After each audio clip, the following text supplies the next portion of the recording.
If this is your first time of viewing, kindly consider subscribing to my channel. It gives you notification whenever a new video is uploaded.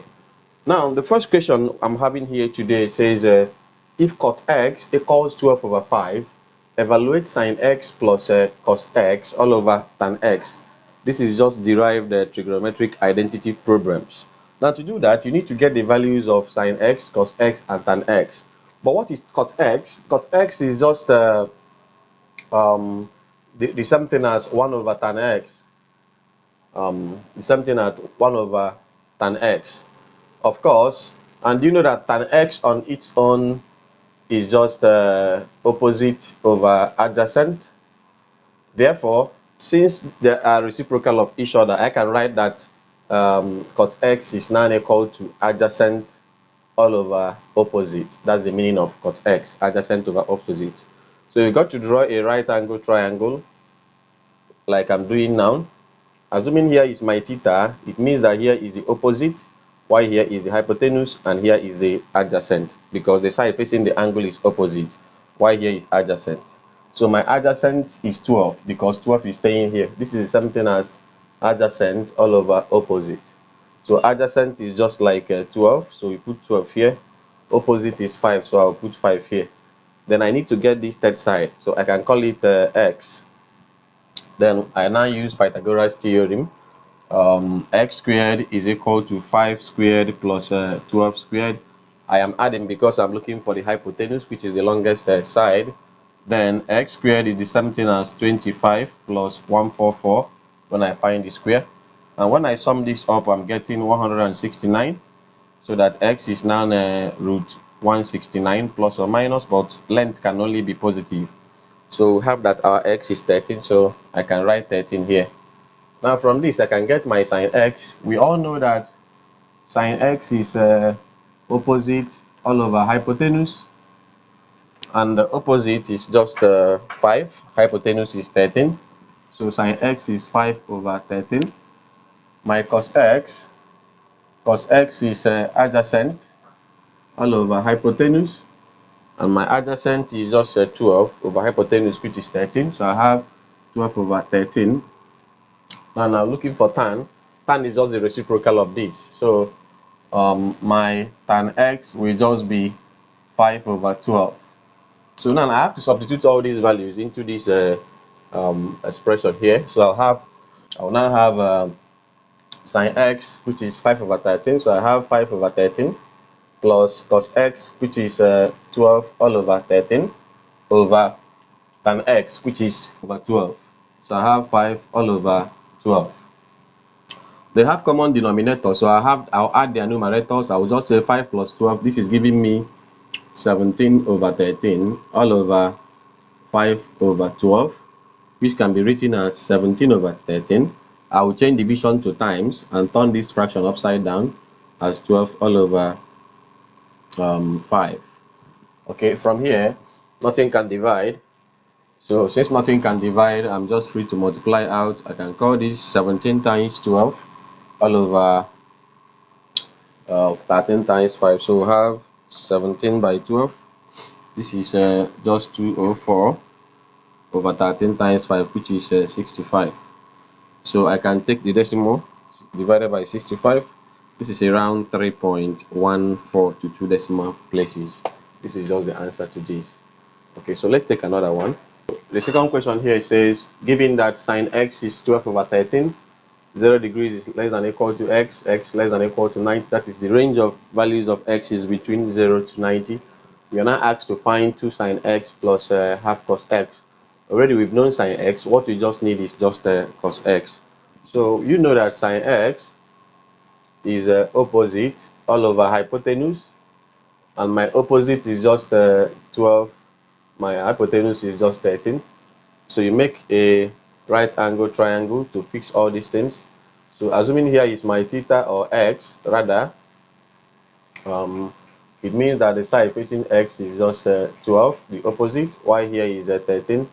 I don't know here y, so I can get the value of y using Pythagoras theorem. So y squared is equal to 13 squared minus 12 squared. So y squared is 169 minus 144. Now y squared will give me, when I subtract, I will get 25. So y is just root 25. Y will give us 5. So I can clean up this y and write 5. Now, since y is 5, I'm looking for cosine, and cosine is just adjacent over hypotenuse. So cos x is adjacent, and adjacent is now 5 over hypotenuse, which is 13. So my cos x is 5 over 13. So I'll now plug them in here in this particular expression here to get what I want. So this will now be 2 sine x. My sine x is now 12 over 13 plus half half into cos x. Cos x is 5 all over 13, so 5 over 13. So this is the same thing as 24 over 13 when 2 times is 12, plus this is just 5 all over 26. The LCM is 26. This divided, this is 2 times 24 will give us 48, plus 26 divided 26 is 1. 1 times 5 will give us 5.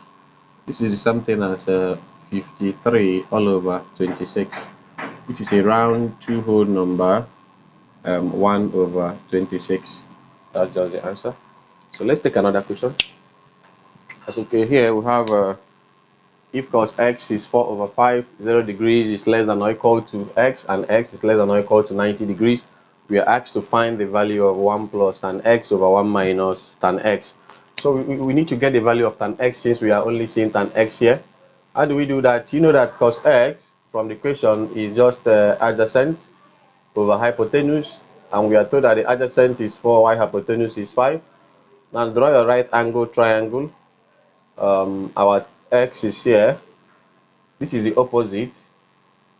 Here is adjacent, and adjacent is now 4 to the angle, y hypotenuse is 5. I don't know here, I can call it y. I will still employ Pythagoras theorem. Yes, I can now write that y squared is 5 squared minus 4 squared. So y squared will give us 25 minus 16. And y squared is just 9. So that y will now be square root of 9. So y will give me 3. I can clean up y and write 3 here. Therefore, tan x is adjacent over opposite over adjacent. Tan x opposite over adjacent. The opposite is 3. Y adjacent is 4. So tan x is 3 over 4. Therefore, I'll plug it in here. So I have it as 1 plus sin tan x, I'll write 3 over 4 all over 1 minus sin tan x again, I will still write 3 over 4. When I add this, just say 4 times 1 is 4, plus 3, you get 7 over 4 over. The shortcut of minusing a fraction from 1 is just say 4 minus 3, which is 1 all over 4. Or you can still take their LCM and waste your time, but you still arrive at the same thing. This is just the numerator is 7 over 4. I will change division to times, then turn the next fraction upside down. 4 cancels out, so the answer is just 7. Let's take another one. Okay, so we have if sine theta is equal to 4 over 5, where 0 degrees is less than or equal to theta, and theta is less than or equal to 90 degrees, we are asked to find cos theta plus tan theta. Okay, now we need to get cos theta and tan theta before we sum up. But we are told that sine theta is just 4 all over 5, and sine theta is opposite all over hypotenuse. That's the value of sine theta. So if I draw a right angle triangle this way, this is a right angle. If here be my theta, it means that the opposite to the angle is this side, which is now 4, hypotenuse is 5. I don't know the adjacent, and since I don't know the adjacent, I am free to call it anything. I can say, let's say P. Now from Pythagoras theorem, P squared is just 5 squared minus 4 squared. P squared will give us 25 minus 16. P squared will give us 9. P is just square root of 9, which is just 3. So I can clean off P and write 3.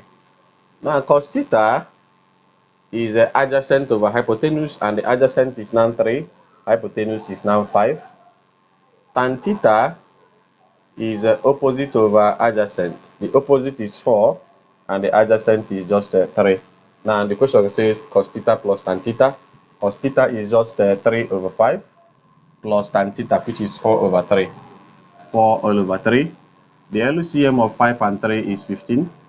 15 divided 5 is 3. 3 times 3 is 9 plus 15 divided 3 is 5. 5 times 4 is 20.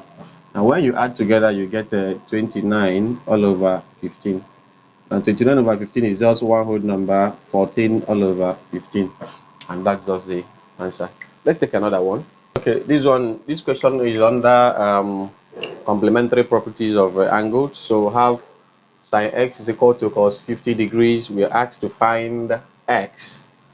Now, there is one relationship between sine and cosine, which is telling us that sine 90 minus theta or x is the same thing as cos theta.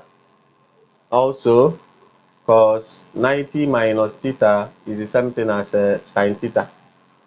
Hence, I can replace all these things with x if I wish, since the question is giving him x instead of theta. So I can replace them with x with x. Now, here that I'm seeing sine x, because for me to solve this equation, the trigonometric ratio that are there need to be uniform. Like here, you are seeing sine and cosine, they're not uniform. I need to make them to be cos cos or sine sine. Now, since I'm seeing sine x, I will know that sine x means cos 90 minus x. So I will now use cos 90 minus x to represent sine x that is here. Hence, I am now free to write that these are the same thing. So I'm now free to write that cos 90 minus x is now representing sine x is now equal to cos 50 that I'm having here.